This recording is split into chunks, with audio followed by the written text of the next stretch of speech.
Olá, como vão? Estamos iniciando os podcasts da Sociedade Brasileira de Mastologia nessa nova atividade que pretendemos trazer regularmente para todos vocês.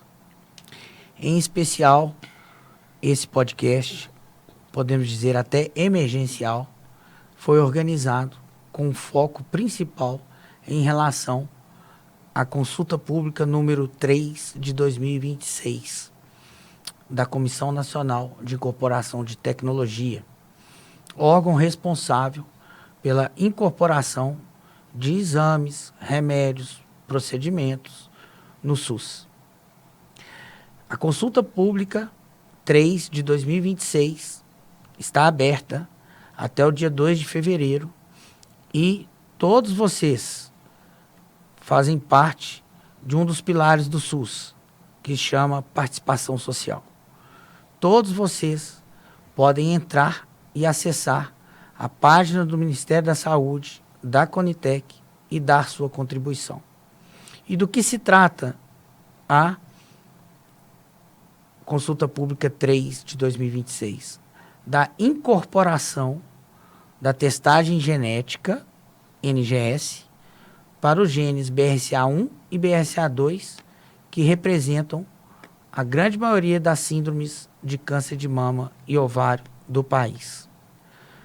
Para debater esse assunto e para que você livremente expresse sua opinião e forme sua opinião, a Sociedade Brasileira de Mastologia Regional Minas Gerais preparou esse podcast para conversar com pessoas envolvidas nessa situação.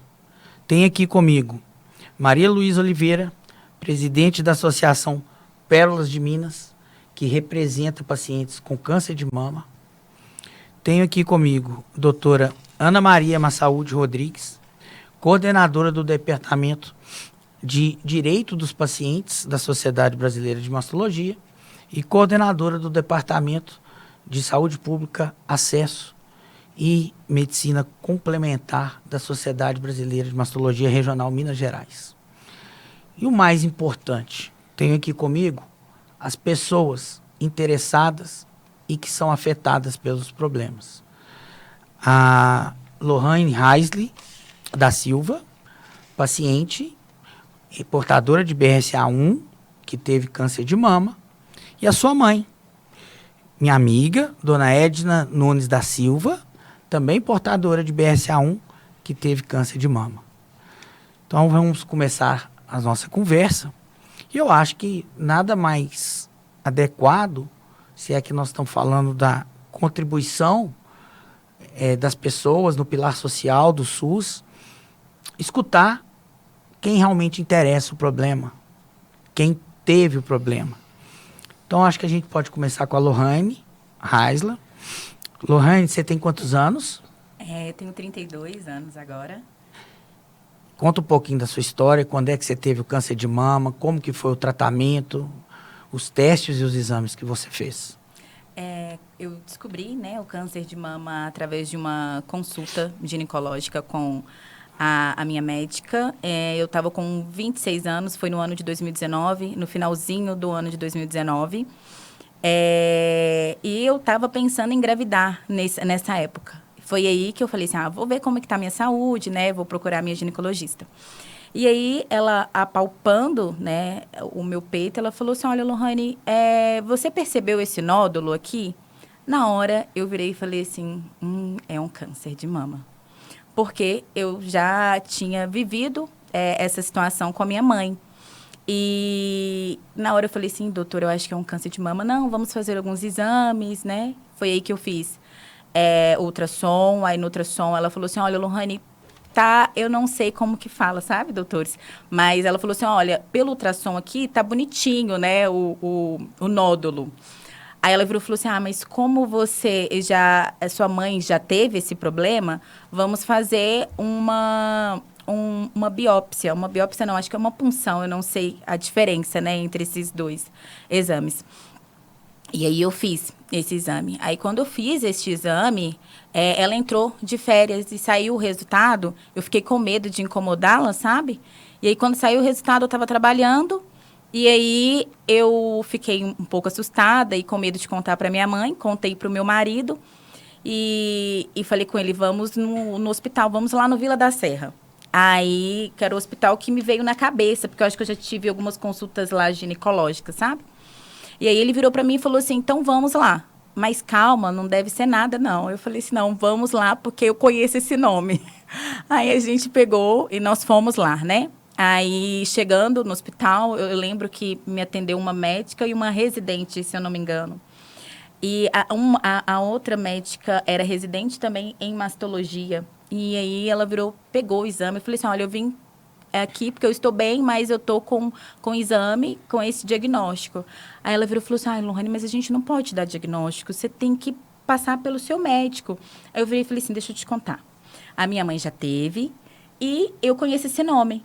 E aí ela virou e falou assim, então tá bom. Realmente, aqui essa punção sua, deu que você está com carcinoma, né? Eu acho que o nome era isso. E me passou 3 telefones de médicos. E ela virou e falou assim, olha, se fosse para minha mãe, eu te indicaria esses 3 médicos.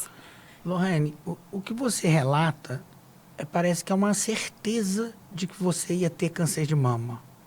Sim. Uma vez que você percebe o nódulo. Você tinha esse sentimento? Eu tinha esse sentimento. Por causa da história da sua mãe? Por causa da história da minha mãe.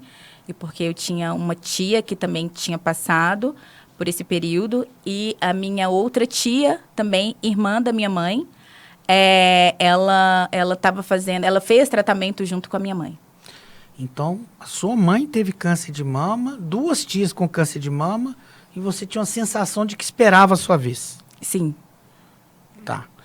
E aí, continue, você foi procurar o atendimento. Aí eu procurei um atendimento que atendia o meu convênio, né? E eu fui, achei o doutor Henrique. O doutor Henrique é cheio a agenda dele, né? Lotada, mas eu insisti para conseguir eu não sei se era desistência ou se era um encaixe ali. E foi aí que tudo começou, né? Quando ele atendeu eu e minha mãe, ele virou, já alertou, falou assim, eu tô achando que isso é uma genética. O doutor Henrique já me alertou para isso e ele já me passou vários exames para eu poder fazer e eu fiz diversos exames com ele e ele falou assim, a gente vai fazer então um exame de genética, porque o meu convênio cobria, né, esse exame de genética. Isso é interessante. Então, você teve um carcinoma, né? Sim. Triplo negativo, aos 26 anos. Sim. E estava dentro dos critérios de cobertura obrigatória da Agência Nacional de Saúde. Então, os planos de saúde eram obrigados a te fornecer. Sim. Você acha que você poderia já saber disso antes, se o SUS tivesse dado esses testes para sua família? Com certeza. E ninguém da sua família com uma história tão firme de câncer de mama foi testado? Ninguém. Todas com assistência no SUS? Todas com assistência no SUS. Então, a gente pode dizer que esse é o problema. Esse é o grande problema. Não basta testar só quem tem plano de saúde. Não basta. Inclusive, minha mãe passou por uma consulta recentemente também no SUS. E eu conversando com a oncologista, né, que estava atendendo a minha mãe, falei, eu queria que minha mãe fizesse a mesma cirurgia que eu fiz, porque parava com esse medo, né, com essa angústia. A gente sabe que reduz muito, né, essa chance de voltar novamente, de ter, né? Então, assim, hoje em dia eu sei, pelo fato de ter passado por tudo isso, pelo próprio doutor, né, ter me explicado, ter tido uma conversa muito ampla comigo, com a minha mãe, com a minha família, sobre esse caso, sabe? E aí, a médica que atendeu, ela falou assim, infelizmente a gente não consegue, nós não temos no SUS. Deixa eu entender bem o seu testemunho, porque eu acho que é um testemunho contundente. E em relação à dona Edna, né? Dona Edna é a sua mãe. Sim. Dona Edna, a senhora já teve câncer de mama, está em acompanhamento solicitou a testagem num hospital do sistema público, num atendimento com um oncologista. Sim, por exemplo, né? Eu tive câncer de mama em 2008. Aí, só que eu andava com meus exames em dias. Eu fiz um exame de mamografia, deu normal. Só que depois que eu fiz esse exame, surgiu um nódulozinho na minha mama e queimava muito.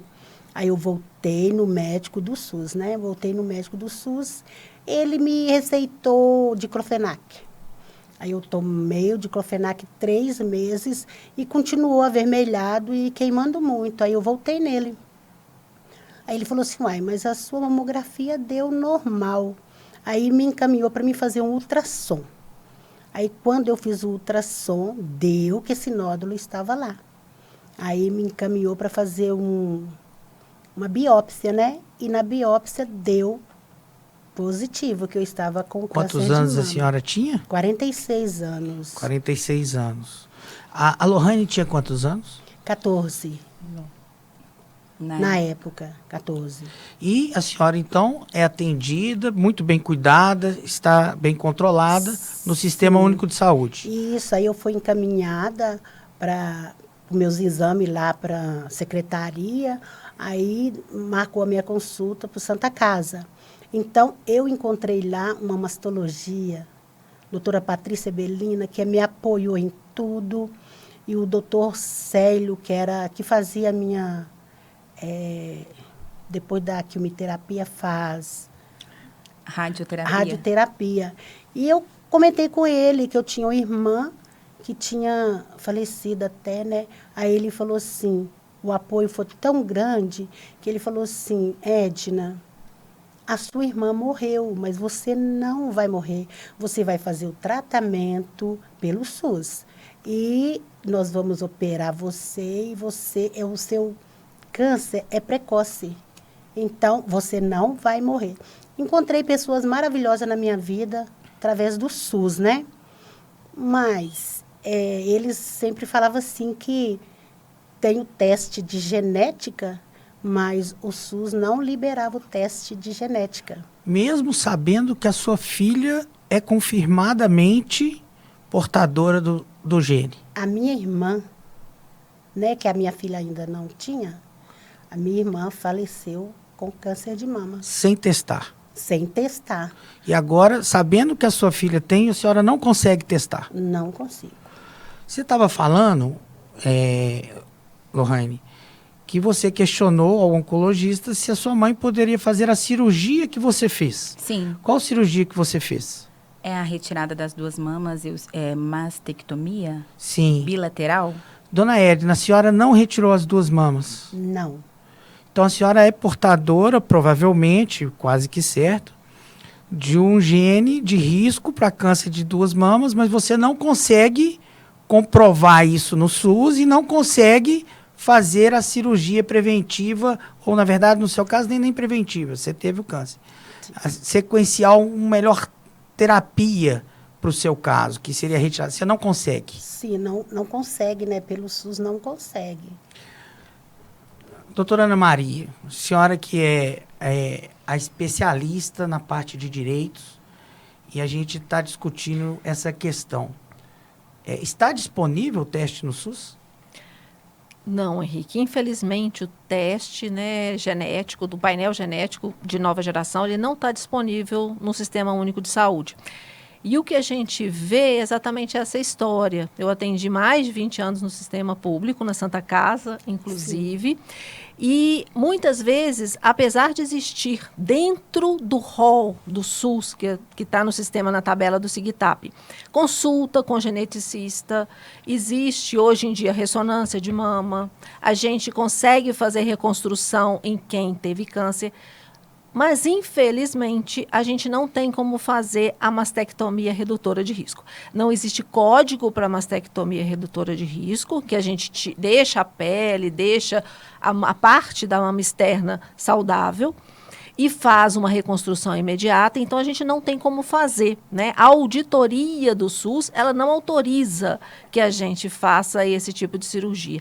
Bem como, no caso da mutação de BRCA1, a retirada de ovário, que é uma das estratégias extremamente importantes, não só para reduzir o risco do câncer de ovário, que também é muito prevalente nas mulheres com mutação BRCA1, mas também reduz o risco de câncer de mama e aumenta a sobrevida.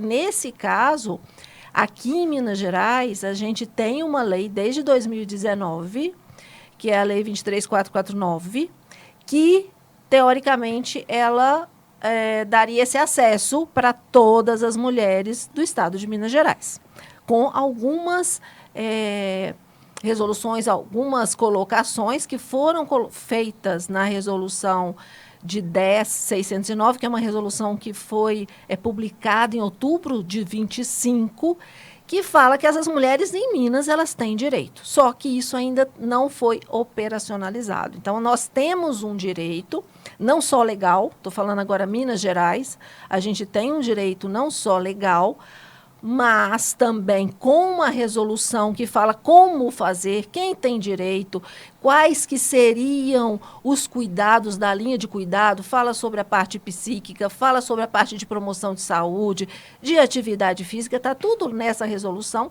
mas ainda não teve a operacionalização. E isso, mesmo para as mulheres mineiras, que têm garantido, teoricamente em lei, a partir do momento que a gente garante esse primeiro passo no Brasil, que é a testagem do BRCA para qualquer mulher dentro dos critérios, as nossas mulheres vão ter muito mais facilidade de entrar nessa linha de cuidado, de fazer as cirurgias, porque, do ponto de vista federal, eles vão criar os códigos, eles vão criar as estratégias dentro do centro de saúde, dentro dos estados, e vai ter também financiamento. Então, são várias questões que, mesmo no nosso estado, a gente fala assim, a gente vai ter isso disponível, BRCA1 e BRCA2. Mas é muito melhor que todas nós tenhamos isso disponível. Não só as mulheres que têm saúde suplementar, mas todas as mulheres do país. Que seja regulamentado, por assim dizer, né? E apenas para ficar claro para a população, é que não adianta falar assim, toda mulher tem direito ao teste, se não existir um código para o teste. Porque se não tem um código, o médico não tem como solicitar.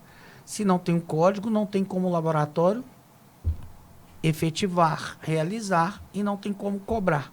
E nesse caso, Henrique, inclusive mulheres que têm o teste, suponhamos que a senhora Edna faça o teste e confirme a mutação BRCA1, mesmo essa pessoa, né, a nossa paciente chegando com o teste positivo, a gente não tem código para fazer a cirurgia redutora de risco, a gente não tem código para fazer a oforectomia redutora de risco.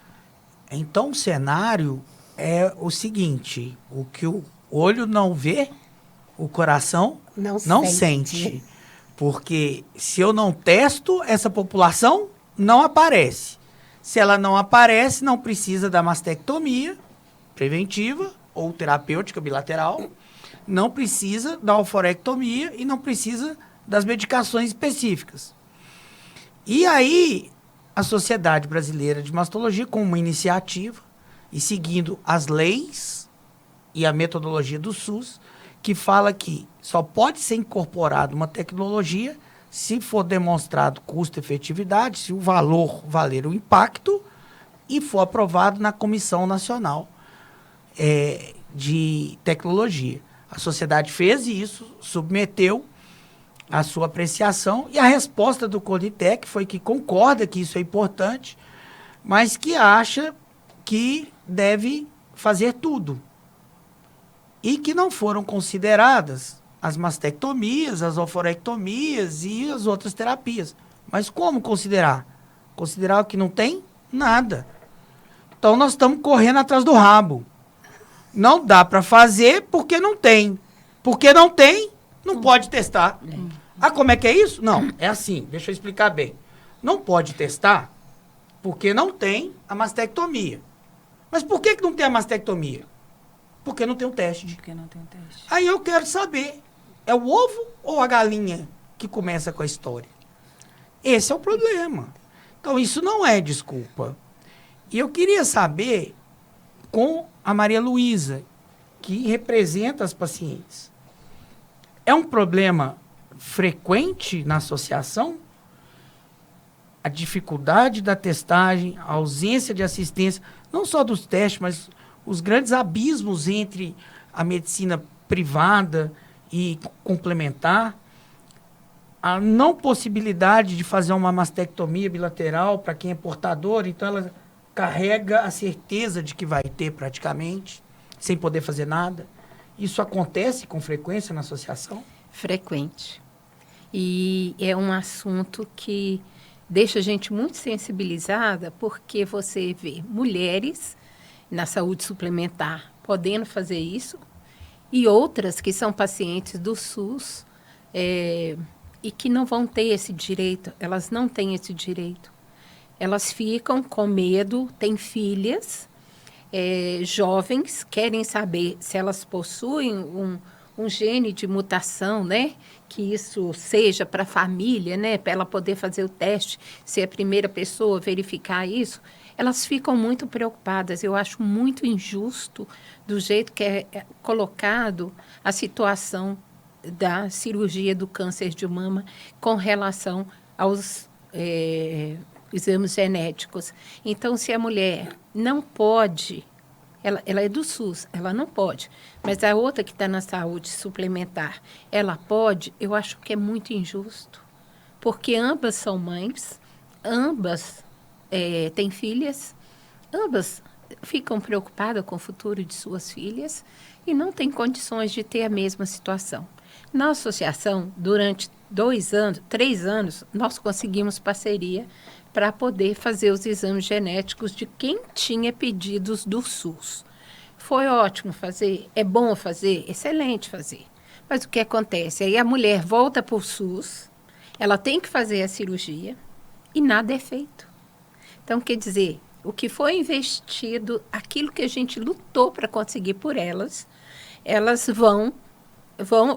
retorna para o médico que solicitou o exame genético para ela, leva o painel genético, tudo certinho, com o médico extremamente organizado, tudo direitinho, chega lá, ela não tem o que fazer.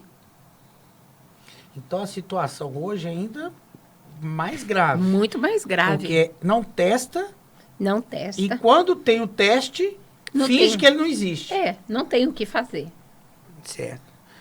A gente não vê resultado. Então, você fica se perguntando também, o que eu preciso fazer a mais? Qual que é a minha relação com isso? De que forma que eu vou realmente ajudar essa mulher? Um argumento que é muito apresentado para nós, né, Ana Maria, é a questão de ser ético ou não selecionar grupos para testar. Na saúde complementar, não são todas as mulheres com câncer de mama que são testadas. Não. Tem critérios. Claro. Menos que 35 anos, menos que 60 anos e um tumor triplo negativo, como foi o caso de vocês. 2 tumores em 50 anos, com menos de 50 anos. Um dos argumentos para não incorporar o teste é que seria antiético não testar todas, ou começar com poucos critérios, ignorando a questão de que hoje, não sei se é ético você pegar a dona Edna, que sabe que é portadora do BRCA, e negar o teste. Bom, essa é a situação hoje. E as pessoas estão alegando que é antiético não testar todas. Eu queria saber dos pacientes e da associação. E também Vocês consideram antiético não testar todas e, por isso, não colocar o teste? Ou vocês acham que tem que começar? Eu acho que tem que começar o quanto antes, né?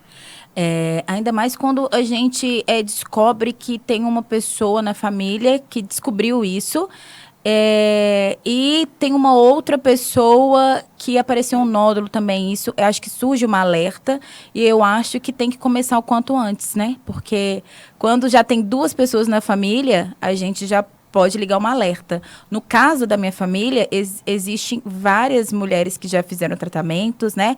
Como as minhas tias, minhas primas também. Então, isso já era para ter acontecido, assim, muito antes, né? Não esperar mais, igual eu tenho uma filha, não esperar a gente ter que buscar também um teste para poder fazer nela. Eu acho que tinha que ampliar para todo mundo, porque não é todos, né, como eu, que tive esse acesso, né, ao teste. E sem o teste também a gente não consegue fazer nada, né? Não. Eu, além de estar à frente da associação, eu sou uma paciente de câncer de mama. Então, eu acho que é não ético é não começar de maneira nenhuma. Eu acho que tem casos, tem fórmulas de você fazer escolhas ali dos casos, ver quem realmente tem critérios para fazer esses exames. Eu acho assim que o fundamental é começar. E eu queria falar que é muito importante a população saber da importância que é participar de uma pesquisa como essa, né? Que está sendo proposta aí a 3/2026, né? Sobre a implementação dos exames de BRCA1, BRCA2 para câncer de mama e ovários. Então, que todas as pessoas, todas as mulheres, todos os maridos, todo mundo que já viveu uma história de câncer de mama na família, que assine nas nossas redes sociais, está lá o formulário, ensinando como é que participa, gente. É muito importante. Se nós tivemos alguns avanços no câncer de mama, foi graças à participação popular. Então, a gente precisa. O que a gente faz como associação? A gente fala, eu estou aqui. Quer preencher junto comigo? Vou te ajudar a preencher. Porque é muito importante participar. A gente tem direitos, mas às vezes a gente não usa dos nossos direitos. E isso aqui que está acontecendo agora, o motivo que nos trouxe aqui, é um direito nosso que nós não podemos deixar de passar. Não podemos. Ana Maria, nós estamos falando de uma doença rara, nós estamos falando de uma coisa muito rara que não acontece, ou qual é a dimensão do problema? Henrique, a dimensão do problema é enorme. O câncer de mama, ele é o câncer mais frequente. A gente sabe que mais ou menos 10, 15% dos cânceres, eles têm um fundo hereditário, então a pessoa já nasce com aquela tendência.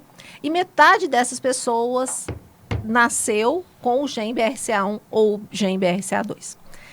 Isso faz com que uma grande parcela da população possa evitar de ter o câncer.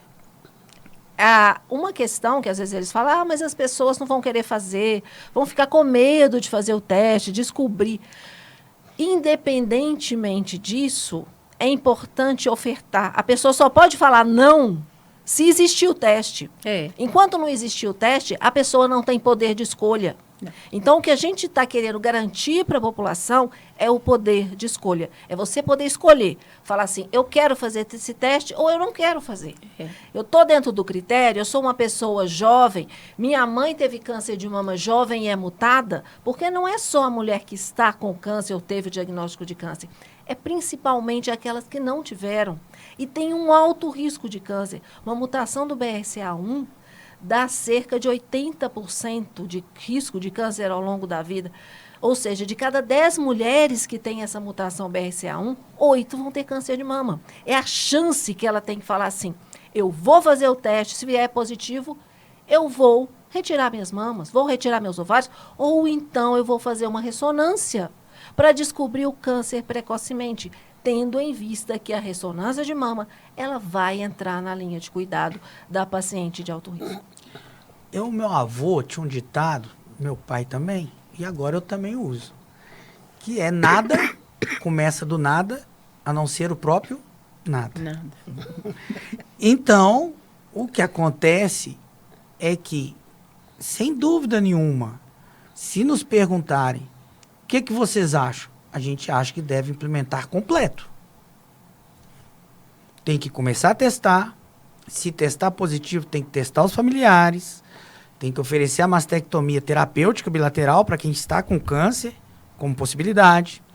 Tem que oferecer a mastectomia preventiva para quem não tem. A oforectomia preventiva e as medicações específicas. É claro que a gente acha que a linha tem que ser completa. Só que tem que começar. E a ponta do iceberg, para a gente começar a enxergar o problema, é o teste.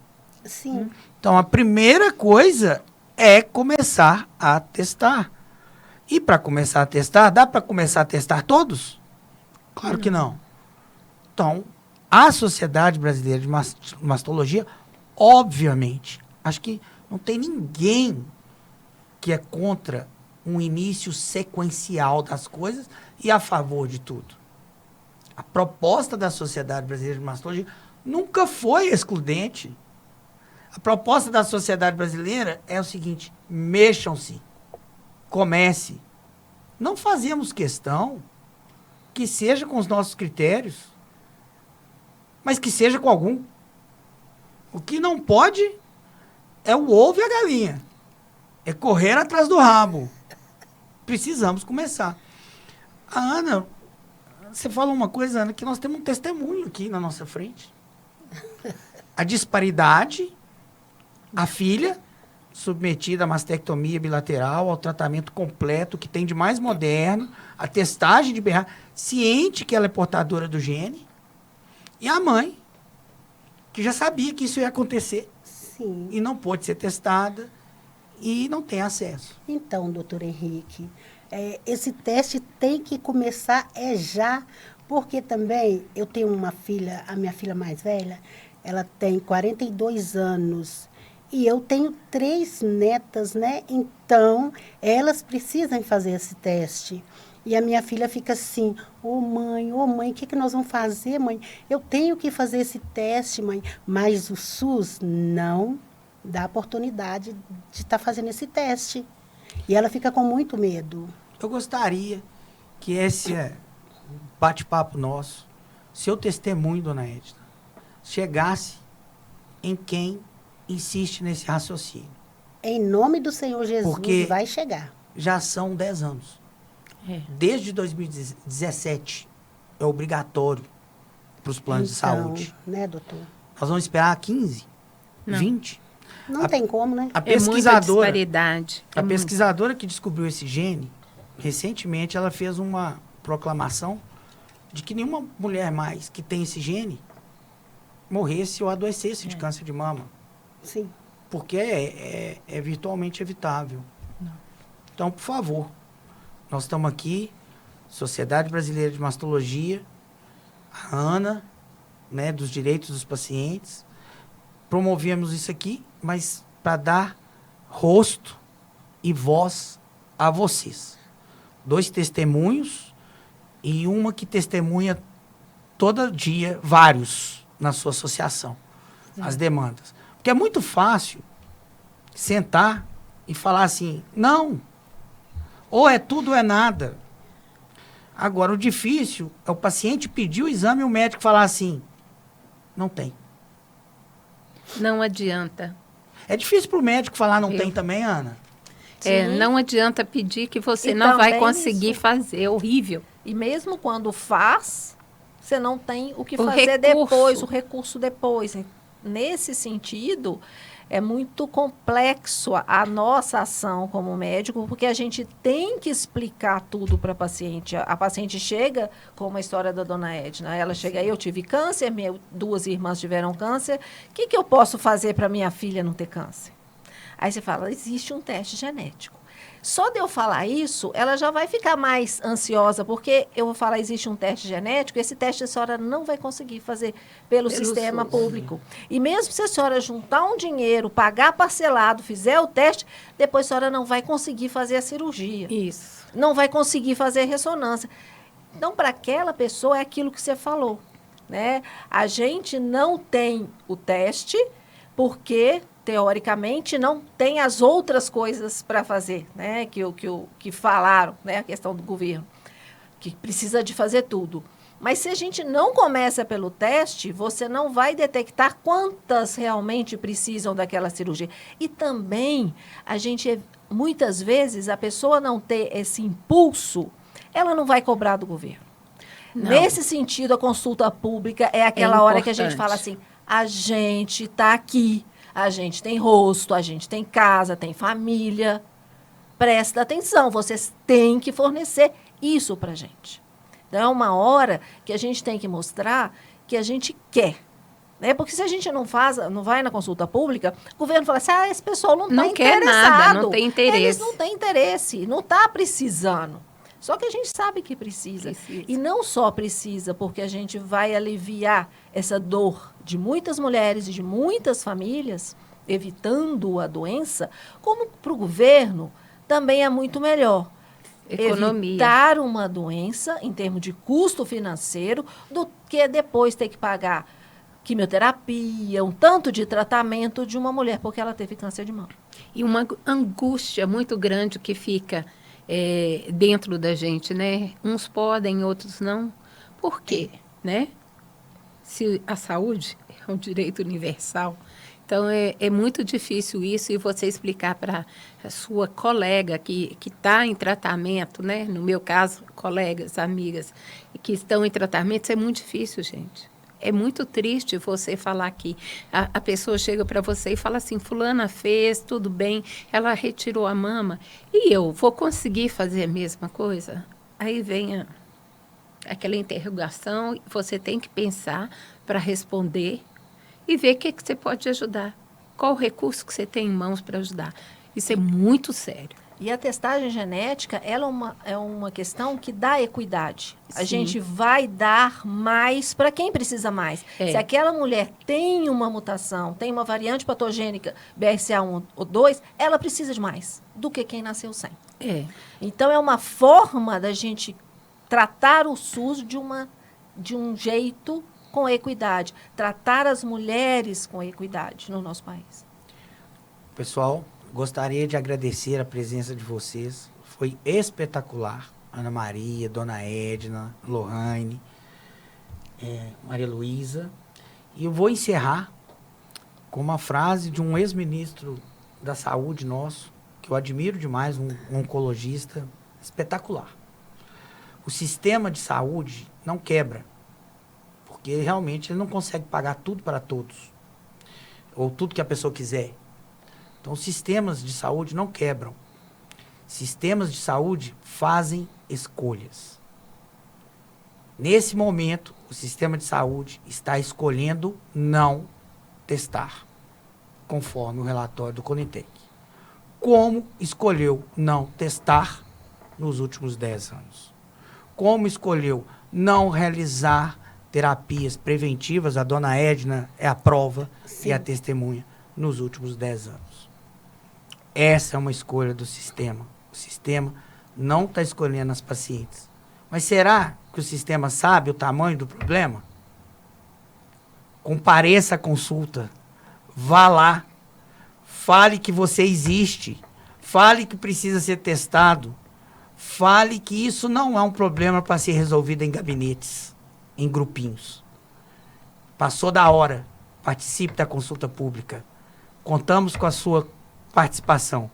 Página do Governo Federal, Conitec, consulta pública. Você entra com seu gov.br até dia 2 de fevereiro. Não deixe de participar. Um abraço a todos. Muito obrigado.